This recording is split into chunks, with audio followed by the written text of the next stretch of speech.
Thank you so much, Matthew. And thank you to the Linda Hall Library as well. I'm very excited to be able to speak with you all tonight and learn so much from our panelists. So without further ado, let me go ahead and introduce them, and then I'll start queuing up some questions. And I did just want to mention for anyone who is watching to feel free to send some questions via Facebook or in the chat. And we will have dedicated time for question and answer at the end, but I might be able to get to some of them in the middle as well. Okay, first we have Dr. Kanta Kumari Rigaud, who's lead environmental specialist and regional climate change coordinator in the Africa region of the World Bank Group. She's a leading expert on climate adaptation and resilience and works on climate policy, strategy, and knowledge management. Lisa Palmer is an award-winning environmental and science journalist and author, and the National Geographic Professor of Science Communication at the School of Media and Public Affairs at George Washington University. Her book, Hot Hungry Planet: The Fight to Stop a Global Food Crisis in the Face of Climate Change, chronicles her travels around the world and the urgent innovations needed to feed a growing population. And I have used it for many years in my classes, actually. And we may also be joined this evening by Dr. Saskia Sasson, but she is in London right now and having some connectivity issues. So we will be sure to introduce her as she's able to come in. Okay, so I first wanted to offer a few scene setting remarks about global population. As was mentioned, as Matthew mentioned in the introduction, one of the books I have forthcoming is 8 billion and counting. And so I'm looking at how we get to this 10.9 billion. So just something to think about, how do we get to 10.9 billion? It took us from all of human history until about 1800 just to get to our first 1 billion people living on the planet at one time. And then it took us another 130 years to get that second billion. But it was really compressed in the middle here as we went in the 20th century from just 1.6 billion to 6.1 billion very quickly. And I remember distinctly, it's one of the reasons I study population, being in college when we hit 6 billion. And my professor came in with a black armband and she marched and said, "You should never have children. This is why we don't have children, because the world is so overpopulated." And I thought, is it? Is that true? Because I also was really interested in the environment. And I feel like I've spent a lot of decades since then trying to understand, is that true? And that's part of what we'll talk about this evening. And then I was a professor myself when we hit 7 billion. And then now maybe 2023, it looks like we might hit our 8th billion, and so on and so forth, to get us to somewhere possibly around 10 or 11 billion mid-century. But we've had a lot of changes in population trends, even over the last couple of decades since I've been studying population. And what we really see now is a tremendous divide in what sometimes we refer to as the global north, or the most developed countries, and the global south. And there's some mix in the middle, of course, but 98% of future population growth, getting us to that 10.9 billion, will take place in the world's least developed countries. So much of what our panelists will talk about tonight will focus on those countries where population growth will be the highest.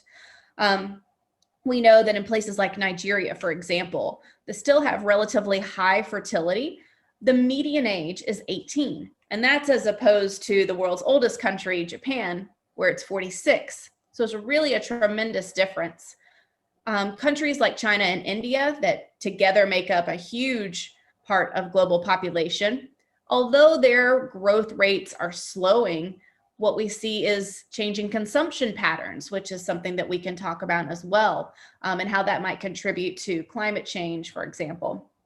And then, of course, we have the most developed countries in the world whose populations are aging and will actually end up shrinking. Many countries already have shrinking populations, but there are still economic consequences and environmental consequences of that. So our 10.9 billion world will certainly be a very diverse world. And I did want to go ahead and start some questions to the panelists with Lisa. So I saw a report by the World Bank that even prior to COVID-19, we were seeing a rise in hunger. And that in some ways was surprising, because it seems like we had really made some strides in that with the Sustainable Development Goals and Millennium Development Goals. But we've seen this rise in hunger prior to COVID-19, and there's been an increase in undernourished people from 624 million in 2014 to 688 million. What is driving that? What role has climate change played in this, or do some of these other macro trends come into play? Well, thank you so much for that great question. It's interesting also hearing the introductions of this group of how much we have in common in terms of where we've studied or what our focus is.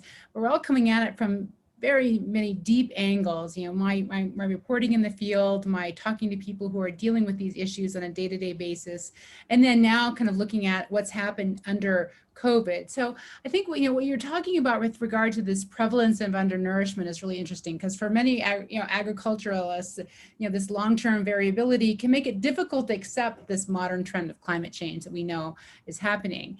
But hunger is higher and has increased in more countries affected by conflict, climate extremes, economic downturns, or with high levels of inequality. Places that I visited around the world, and writing my book, Hot Hungry Planet, kind of highlights these aspects of it. As well, I think it was in 2020, we've had places like Africa and Asia, Latin America, where I visited, in Colombia and Peru, and the Caribbean, witnessed significant increases in prevalence of undernourishment, because they were being hit by these economic downturns combined with climate-related disasters or internal conflicts, or a combination of all of these. And so I think what I want to highlight here is, we're having this extreme climate of variability, and we know that affects our agriculture production, whether it's planting the fields or harvesting the fields, or extremes in temperature, or weather events where they're getting all of the rain for a specific monsoon season in just a couple of days versus spread over a period of time. So we're seeing these just changes in pattern, and now it's exacerbated by the COVID pandemic.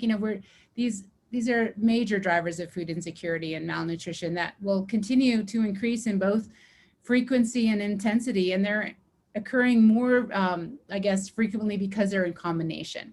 And that's really what I want to focus on tonight, is that it's not just the one thing. It's a tangle of events that is coming together. And I think the other piece is that, these countries, especially that are this continuous increase in the prevalence of their undernourishment, is that they're constantly dealing with climate extremes or economic issues. And that is where it's just hard to get out of that cycle. Whether we talk about conflict or climate shocks, they're both these external drivers, or internal drivers that don't seem to really are able to sort of overcome the outside issues, like low productivity or inefficient food supply chains. And I read a lot about this in my book, how addressing some of these issues can be related to increasing education programs for women, or increasing inequality, because it helps sort of create and level out some of the internal safety nets that can help deal with some of these external pieces. So I think that's the main point I want to make here, is that it's like it should be kind of simple, but it's always, sorry, my dog, it's always more complex than we would want it to be.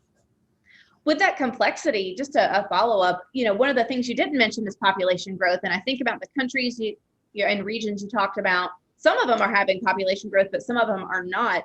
What role does that particular variable play in hunger?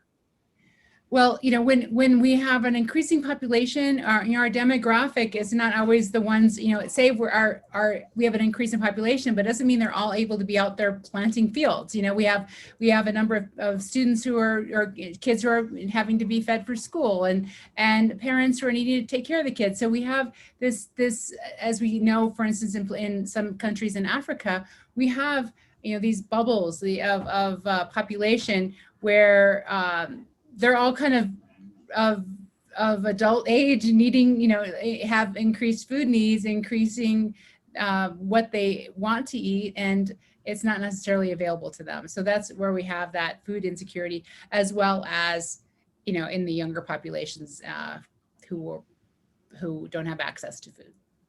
Oh, okay, thank you. Kanta, we heard from Lisa about some of these underlying drivers, all kinds of conflict and hunger and so on. And I think about those and their role in displacement, which I know is your expertise. And one of the things you probably mention every time you speak is that there are far more internally displaced people than there are those who cross borders, refugees and asylum seekers, which the media rarely focuses on. Can you give us a sense of the problem of displacement when we look at this world of almost 8 billion moving to 10.9 billion in general? And then maybe help us understand, after the scale of the problem, what role different factors play in that, whether it's climate change or conflict or something else. What's really important here is, understanding the issue and unpacking it.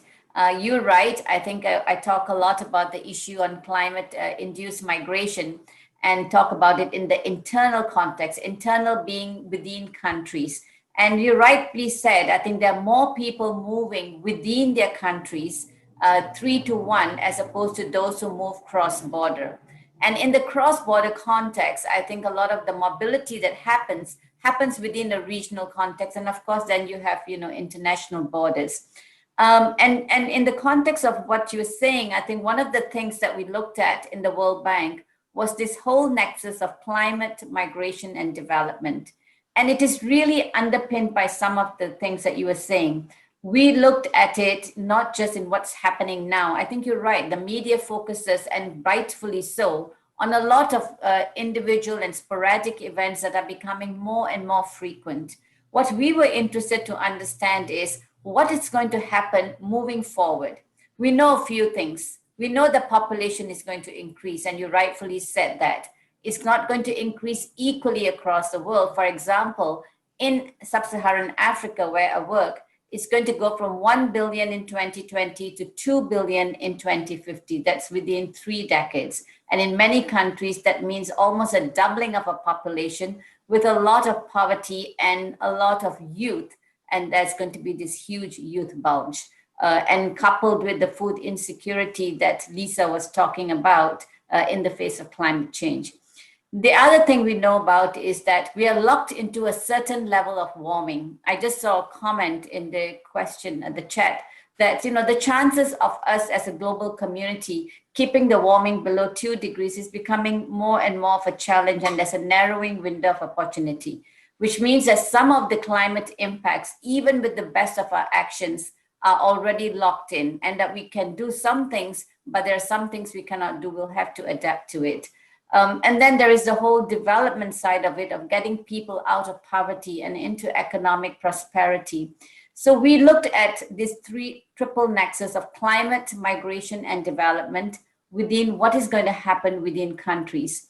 And we particularly, Jennifer, focused on the slow onset climate change. We looked at impacts on crop productivity, which we heard from Lisa. Crop productivities could go down as much as 20, 30, 40%, depending on the crop. The second thing we looked at was the increasing level of water stress due to the variability and the change in the climate change on the amount of available water at the right time, at the right place. And the third was we looked at sea level rise, but not just sea level rise. We looked at it in terms of the compounding impact of storm surges, because it's storm surges that really make some of the coastal areas inhabitable or unable to provide the kind of livability that we would want communities to have. So when we put this together, we used a population gravity model, factored in with the state of the art of the science, the climate impacts, and looked at it against different climate trajectories. If we did nothing today and we reached that sort of RCP 8.5, that's the sort of higher level of global warming, versus if we kept it to the Paris Agreement of trying to keep 2 degrees and below. And through this scenario analysis, what did we find? We found that just for 3 regions that we studied, which is Sub-Saharan Africa, South Asia, and Latin America, you could see as many as 140 million people moving within their countries as a consequence of climate change. by 2050, I might add. And what we also found is that you will have an emergence of climate in migration hotspots. That means some areas that are going to be more viable, and climate out migration from areas that will be more distress driven. And this is really very sobering. But what we also found is that by keeping to the levels of the Paris Agreement, which are of course slipping out of our hands if we don't do a lot more, we could reduce the scale of climate-induced migration by as much as 60 to 80%, depending on the locality. And this, I think, is a really important wake-up call, that while the window of opportunity is shrinking, there are things that we can do, and there are things we must do. And we must begin to adapt to that reality, but we must also try to avert, reduce, and minimize with sort of long-sighted action. So you're right, we're locked into population, we're locked into warming, we're locked into certain impacts, but what is it that we can do? We can do some things right and some things better and some things faster. And we can come back to that discussion with you, of course. Wow, that number of 140 million is astounding. It really is. And we don't have a good vocabulary for that, right? We have this term climate refugees, which some people who are here may know has been very controversial, because that's really not what the term refugee was meant to encapsulate after World War II. And then what the existing convention covers does not cover displacement from climate. So we really just don't have this existing governance to handle this. Have you and your group thought about what some of the consequences might look like what's on the menu of consequences? One that comes to mind for me from my discipline of political science is something we call sons of the soil conflict, where one group moves into the area of another group and can maybe displace their housing or jobs or cause those prices to rise, and then it could end up leading to conflict under certain circumstances. What's on the menu of things to look out for if people are moving en masse like this? I saw a comment here that the number 140 million is too low. I think, first of all, the 140 million was the estimate for 3 regions, and it's not the global number.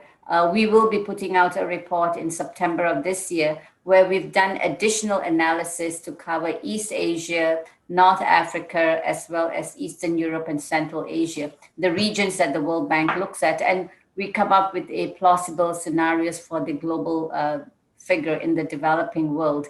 And all of these at the end of the day are plausible scenarios. So while I think we're trying to convey the scale of the issue, not the precise number, what I think is equally important is also the emergence of climate in and migration hotspots where locality matters.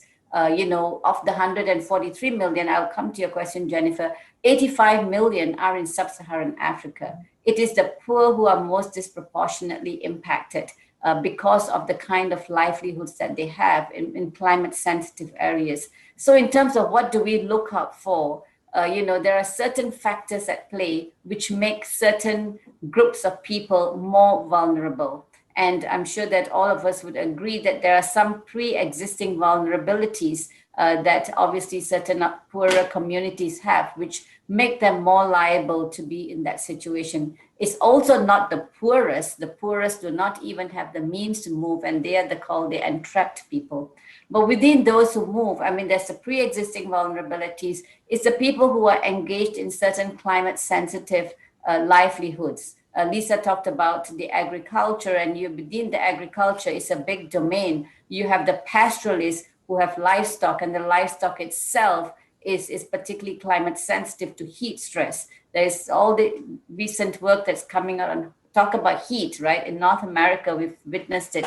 And here you have in sub-Saharan Africa, the kind of heat stress to the livestock and to the people, recognizing that in sub-Saharan Africa, for example, half of the population, more than 500 million people, do not have access to electricity.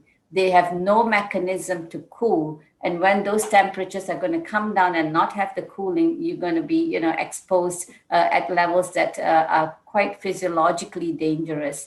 So I think we really need to look out at the existing vulnerabilities, look at what the kind of livelihoods that people are pursuing, We're looking out also at localities that are particularly at risk. A lot of coastal areas, which have been sort of the economic centers of growth, tend also to be now very vulnerable. So there's almost like a reversal that may happen with the kind of rural urban migration happening to a lot of the coastal areas that we've been studying in West Africa, but you're going to see a pushback. It's not that we're going to see those areas empty out because population is going to continue to grow, but there's going to be a dampening of the effect. So there are really systematic ways to begin to look at this issue in ways that are across time scales and across spatial scales, and begin to plan for it accordingly. You, Leon, in the chat asked about those vulnerabilities, and it sounds like from your answer, we're looking at things like infrastructure, maybe some governance weaknesses, those types of things don't necessarily set an area up for success. Is that right? Yes. Okay. Lisa, let's talk about some of these crisis situations. Certainly, we know that food crises are a certainty in the future because of droughts and floods. So let's move a little bit into what we can do. Have you seen places in the world where maybe things are getting better? They've designed a resilient food system. We've been doom and gloom so far, which most of my research tends to be, but we do have lots of positive examples of that. So what have you seen? Well, it's interesting, guys. I went to check this out, when I wrote my book, and in subsequent reporting since then, to then go back and sort of, trust and verify that it's still continuing to be a resilient system, and what we're talking about a little bit. I think that some of the areas that I've noticed looking at this more deeply have been places in northern India, for instance, and how to present and to plant more resilient rice crops, because they are, one of the ways that, and we're talking a little bit about droughts and floods, one of the a group of farmers I talked to, and they are all kind of having the same experience, but they're experiencing like the entire monsoon's rains in just a couple of days.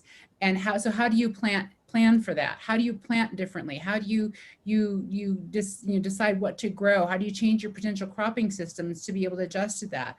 What are the types of rice that you plant to be able to withstand that? So, I've not only dealt with the farmers who are doing different kinds of cropping systems there, while they are leaving their wheat stubble and planting the rice within that system to create a more holistic sort of soil column for the water to be able to be absorbed, so that when it does rain that much, and one of the farmers said, like, he's in his 60s, and he was still like hadn't experienced that before, and staying up all night. He's like, I stayed up all night almost for an entire month worrying whether this would grow, and it did, because he tried this new system.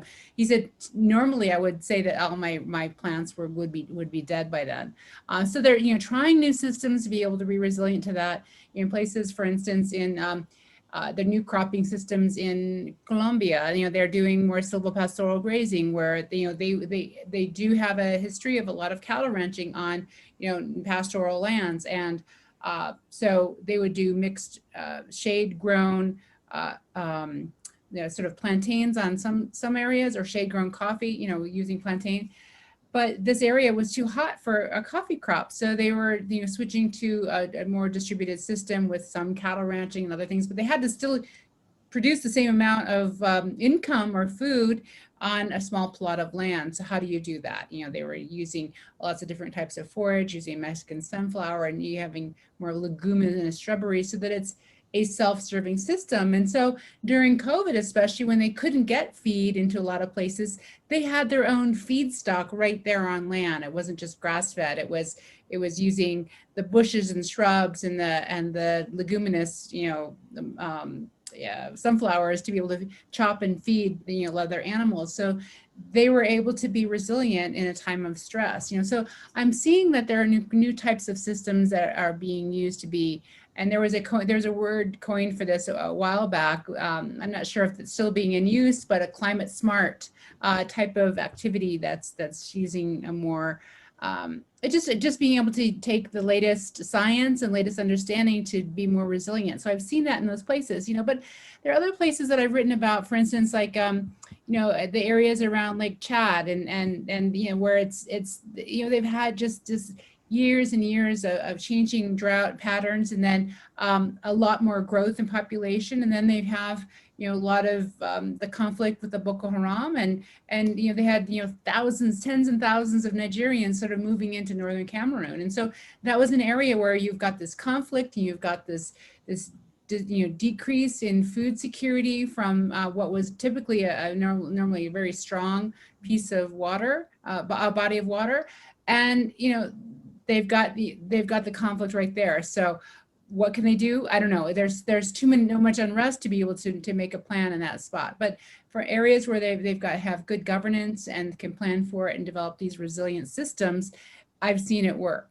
When you were talking about the leguminous, this is a new word for me, by the way. And that's the first time I've gotten to say it, leguminous. We'll work that into conversation.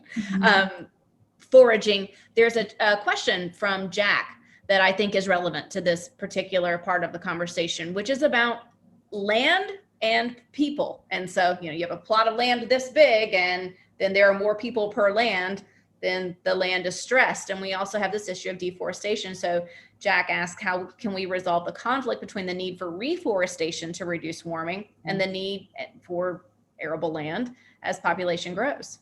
Right. Actually, I did I'll look for it. I did a major feature article I wrote on a major feature article in Nature about this very subject because, a year ago or 2 years ago, the powers that be at Davos and the World Economic Forum decided that they'll want to support the Trillion Trees campaign. Well, what does that mean? And so do we, teasing out the article, it's a complex topic, but yes, we do need more trees to be able to absorb carbon. What can trees do? And do we plant them? Do we just let them regrow? And it's a little bit of a perverse situation because if we just fence off a certain area and let the trees reforest naturally, actually, it's probably just the same rate of regrowth as if we planted it in some places. And some places you don't need to do that, so save your money. But a lot of governments or entities want that pile of money because otherwise they're not going to be in business or have their department be a going concern. So it's a very knotted subject. But that being said, we do need to look at who are the landholders in those areas. What does reforestation mean? Will they be able to continue to have crops there? This is especially true in Southeast Asia. There are a lot of areas of land that are degraded lands. Yes, those could be reforested, but what are they going to be reforested to? Can we harvest a crop from them, from what we forest them on? So I think we always think that planting a tree is good no matter what, but it has to be the right tree for the right location, and what can it provide a local community? So those are a lot of questions, and I think there are a lot of great organizations and scientists and people kind of working on what do we do and how do we do it, and it's really dependent on what the soils are in that area, how much carbon can we get from that particular tree stock. And what are the sort of risks and benefits to what's being grown locally? Wow. You mentioned a few specific places in Africa that maybe want to ask Kanta kind of the same question that I asked of Lisa, which is to take us from this general regional view down to more of the specifics. And Ethiopia has come up, and perhaps that is a really good example of doing some things positively. They are in some of the areas I study. And so I'd be curious to see if you've seen some of the same or in other regions as well. No, thank you very much. I think that's, I can focus on an African, certainly Ethiopia. But I also wanted to respond to a question I saw, which said that population is an issue, right? And that we need to reduce the population in the context of the climate conversation. I think what is also important in the context of climate is the carbon footprint. Africa has 1 billion people and contributes 3% of the global climate emissions. So it's about, I think, people in where we're living in the north that have to reduce our carbon footprint, because that's really impacting climate change. And I think that's an overarching important message. And how do we as a global community reduce our carbon emissions and move towards, low carbon and more renewable energy options. And in the context of places that are have high populations today in say like in Africa, and which will double in 30 years, and where they should have energy access. It's a travesty that 500 million people have no energy access today, and that could become 2 billion. We need to then help with the sort of shift and the leapfrogging to renewable energy in those localities. And that may need support in terms of technology, in terms of capacity, in terms of financing into those renewable options, which actually in reality, the cost of which have dropped really significantly and made them more attractive and viable. But still we need to bridge that gap. But coming back, I think to Ethiopia, it's actually one of the in quotes, success stories in terms of the way they had dealt with the issue, present circumstances accepted. Right now, the situation is politically in a difficult place. But in terms of a country that really turned itself around from one of those highest and worst famines that you could see in 1980s to the way they have pursued sustainable land management, and sort of really landscape approaches that are inclusive and bringing communities together, and that even have sort of a lot of gender and inclusion. It is done a lot in terms of those issues. I mean, the rain-fed areas in Ethiopia, which were degraded, and you actually have visuals of that, entire landscapes which were degraded, and how they have worked systematically from the communities upwards to reforest those areas and to make them more productive. But at the same time now, the reality is Ethiopia has a population of 100 million today. By 2050, it will have 180 million people on the high end of the population statistics. And it will have a huge youth bulge again. And a country in which, 50 to 60% of the people are engaged in agriculture, in rain-fed, that is going to become more and more challenged for all the reasons of the changing of seasonality and water availability. The present will simply not be sustainable. Trying to have a agriculture-based community within a rain-fed, which is going to be more stressed, is going to become very difficult. Bearing in mind, of course, I'd like to say that in Ethiopia and the whole Horn of Africa, the climate models are a little bit more uncertain, and they predict both increase and a decrease in precipitation, and that really is another wild factor. But nevertheless, when you take it all together, Ethiopia needs to see an economic transition away from a sort of agriculture-based economy to sort of diversification of their economy away from it. And somebody was also noting, how can we produce enough food for all of this? I think there's a lot of room for efficiencies in the system. I mean, we will be challenged by climate change and drops in productivity and need for more sort of heat and drought tolerant varieties. But we will also need, there are also rooms for efficiencies that can make that happen. So in a country like Ethiopia, and in many countries, I guess in sub-Saharan Africa, which are so reliant on this kind, we need to diversify their livelihoods. It's not that you move entirely away, but how can you diversify? How can you bring more value added to the crops? How can you make sure that the crops that are actually produced don't go to waste because of the heat stress, because there is no cooling systems in the place, because the transport system doesn't work, and you have roads that are not able to transport the food to where you want. So the end to end. So when we talk about climate smart agriculture, it's not really what you just do on the farm.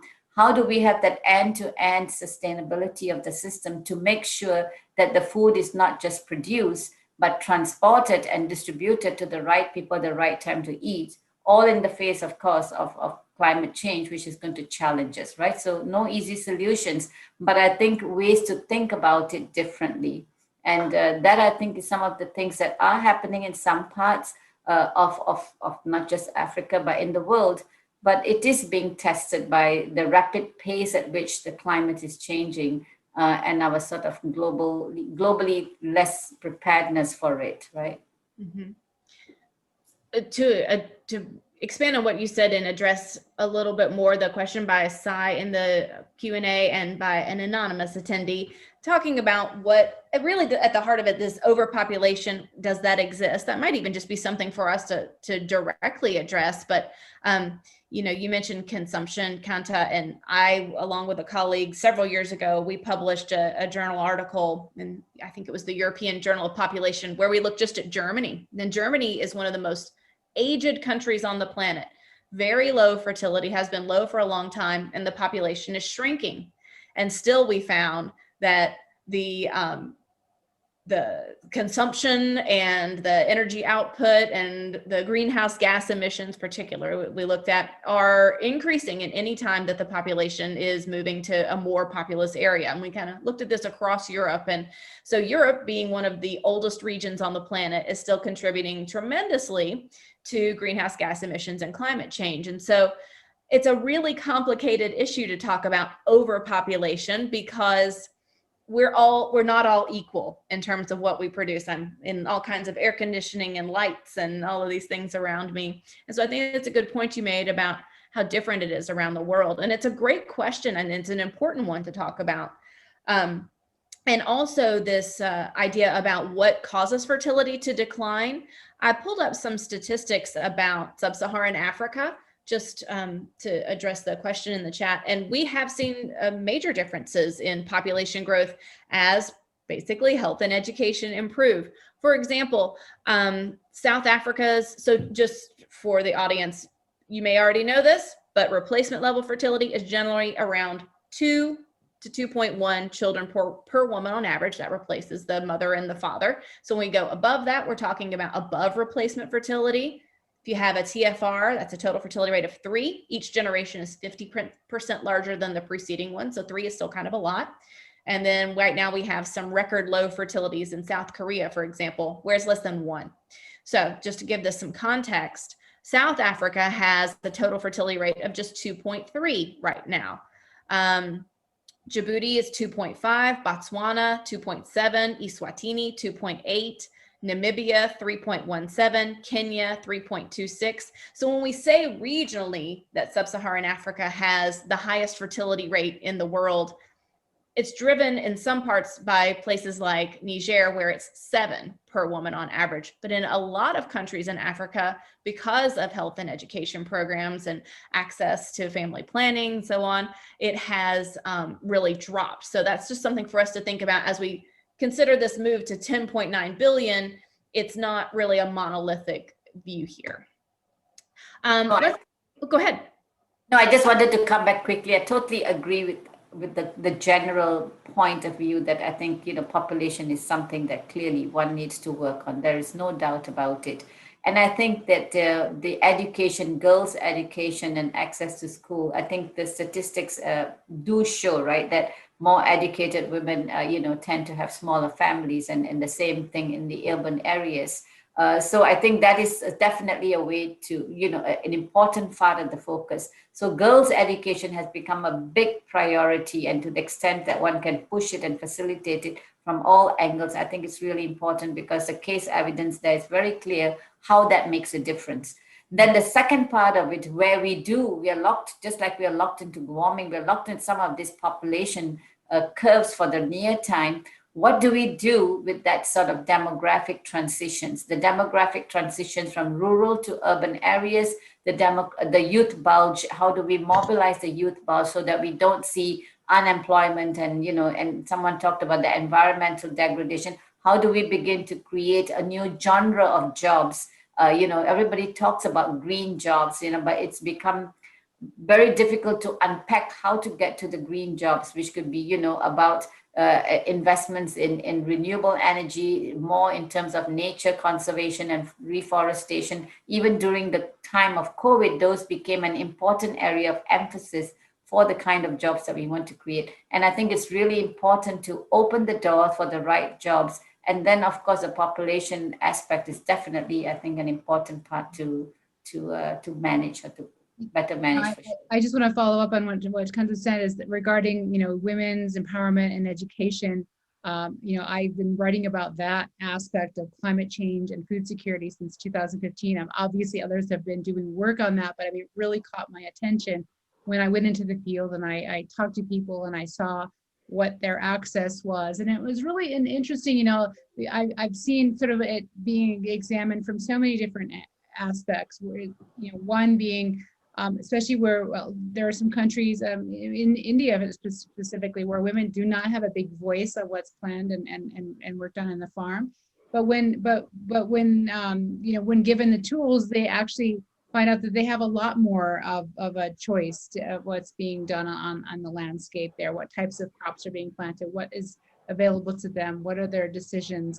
They may not have it as explicitly as other countries, but it is one area where, sort of that what women can do to help make choices on the farm level is a big factor. I'd also like to say, they're having, access to, especially in rural areas, access to education is huge for reducing the fertility rate in those areas. We know that they have sort of, women are more resilient. They have fewer children per family. They attain a higher level of education, so that when they are able to plan and space the births of their families, that they're more able to provide, what is needed in those areas. And I think it's a good lesson as well for even locally here, that we know that, so the empowerment of poor and vulnerable populations who are, often smallholder farmers, with limited access to resources, or those sort of living in those remote locations, can really have a transformative change. And it's just making sure we can scale up these opportunities. Technology can be one of those sources where they can have access to, whether it's microloans or access to technology where they can receive the information on planting or selling, marketing their goods. I think that these, measuring these how we empower people is a good stepping stone to sort of work in that direction. We can also, think about, and I think one of those things is like, what doesn't get measured? There's a saying that's something that we need to measure what we want to have happen so that we can see if it's working, right? And so understanding just how to make whatever plots of land to be more productive, and that's a big effort that's happening around the world. Whether you're talking to farmers in Rwanda who are learning from farmers in Colombia, because they're facing a lot of the same land issues in those areas. They need to look at natural resources and financial resources together, how they can get their agricultural inputs and technology kind of, I don't know if I'm thinking the right thing, but like kind of putting it together to be able to produce what they want to produce, whether it's something, again, with a value added piece, but it's one way of sort of transforming a food system, what they're doing to make it nutritional and affordable, and they can make a living doing it. Yeah. There seem to be two big categories of questions left. One is my own and one comes from the chat. And one of them is about resources. So let's take that one first. And just to preview the other one, I want to ask about urbanization separately, but resources. And so Paul and Sally have really, both of those questions are about resources, because one specifically talks about water and then the other one really more about energy, and both could be the same thing. So would either of you like to speak about these questions of, it's fine to have this number of people, but it's really the fact that they use a bunch of stuff that matters. Yeah, I'd like to answer that, because I want to come up with put forward the information, right?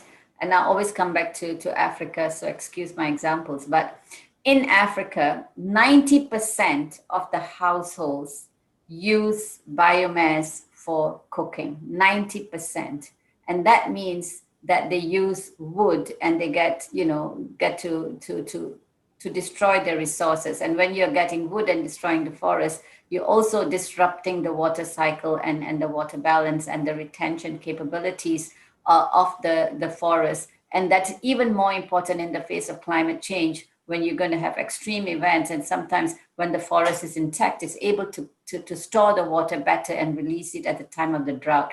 So when you think that 90% of the households are using wood fuel for cooking, and that's because they don't have an alternative. And this is why it's so important that they transit into this low energy and low carbon futures, which will not just conserve water. It will be a lower footprint. It will get back the natural resources more vibrant, and it's really important. And this also then links back with the gender aspect. When I was working in Yemen, we found that the girls spent 8 hours a day going out to collect wood fuel. They would walk in the morning and then come back and then have to go again and get firewood at lunch and then for dinner. And the reality was they were walking more further and further to get the wood because it was not available. When the projects put together biogas using livestock manure to put a biogas fuel and a cooking stove, it saved them 8 hours a day. And then there were sort of educational opportunities that they could do and alternative livelihoods of getting a sewing machine. Their lives completely changed. And they were the most enthusiastic of the people who wanted to get an education compared to the males. And you could see that sort of entrepreneurial. So it's such a simple solution that I think that, putting effort into those kind of changing the cooking pattern, coming up with low carbon solutions is going to get to the whole natural resources in a way that is productive, and then begin to have conservation of those areas for payment of ecosystem services and others. So I just wanted to reflect on that solution space. And the IAEA, in looking at Africa's carbon footprint, has done projections that show that Africa does not have to increase its carbon footprint if it can convert that biomass loss in, because most of the carbon footprint from Africa is from land use options. If they can retain that biomass and then move into low carbon options, even with that doubling of population, their carbon footprint will not increase significantly. In fact, it's a very slight increase for that size of a continent. So I think there are solutions, but it really needs us to come together and put them boldly together in support, as well as, collaboratively with key partners and players. Mm-hmm. Wow. What I really like about that is how concrete those solutions are. And I think that gets a bit to what Vanessa has just asked. I think about some of my students over the years who have done internships for NGOs where they work on cook stoves in Latin America, and how that changes those communities. And there's some really great videos with the Wilson Center. Lisa and I were both affiliated with the Environmental Change and Security program there, that have some very short documentaries where they talk about the cook stoves and the fuel and the biomass in places like Madagascar. So those are just really great concrete examples. Lisa, did you want to speak about resources as well? Yeah, actually we have, maybe this is because also of the location of where this discussion is being taken place. We really haven't even talked about the oceans, and we talked a lot about land and natural resources, but the oceans, the oceans are a whole other, we could have a whole other hour on that. Maybe you even have that as part of it. But I know that we know that, for instance, we can go A to Z on oceans, and looking at not only the acidity levels to the zooplankton and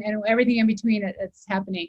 But we know, for instance, that how our populations affect our reefs. We have a lot more populations with pollution and runoff, and that is making a lot of more pollution to our coral reef areas, and making those areas not as efficient as the nurseries that they are for building our food stocks in some of those protected areas even. Climate change and how that's affecting some of these marine areas that are fisheries, that there are these ways that we have helped our fisheries grow. How are we producing fish and not using more fish as fish feed to be able to farm fish, and how are we doing that on land? And what are we will need to feed the world protein. How are we going to do it? And so these are the choices that will need to be made. Some places are scaling this up and using different kinds of ways to feed fish from land, using soy products or corn or whatever, so how do we do that in a way that's, is that the right thing to do? So we're making these decisions based on, each country, each area. I would be curious to know, maybe, and this is something that Kanta has dealt with, how do we have these discussions in maybe a landscape level, or a rivershed level, for instance, watershed level, because each of these solutions will be different across the world. There is not a silver bullet, but there are solutions out there. It's often just getting the political will, and the people on the ground, the will to be able to kind of get their head around why they need to make the change, or we need to make a change. I think we're seeing a lot in the U.S. Of our transition, where we have, and we've seen the projections where we will have a lot more people maybe having meat as a lesser part, or maybe a side dish portion, or maybe a meatless Monday type of situation, or to have even people going further than that. But what I'm saying is that our food choices are going to be changing, but other places around the world will want, the population has been not well nourished, and they want protein in resources like that. So they'll be reaching for those, and as they should. So, it's kind of looking at this in such a macro level. It's from spatially watershed or region to region, where the solutions and the problems will be very specific to that area. So I don't know. I would actually just like to see if Kanta had, or you, and Jennifer, had some ideas on that. Like how do we think about that? Kanta, go ahead if you. Yeah, okay. I think that, Lisa, and I'm quite glad to hear that, the conversation is very much focused on the natural resources degradation. I think that is really sort of the underlying base on which, that sort of poverty prevails and the climate impacts are amplified, and addressing the natural resources is really important. We almost think that they're the first line of defense.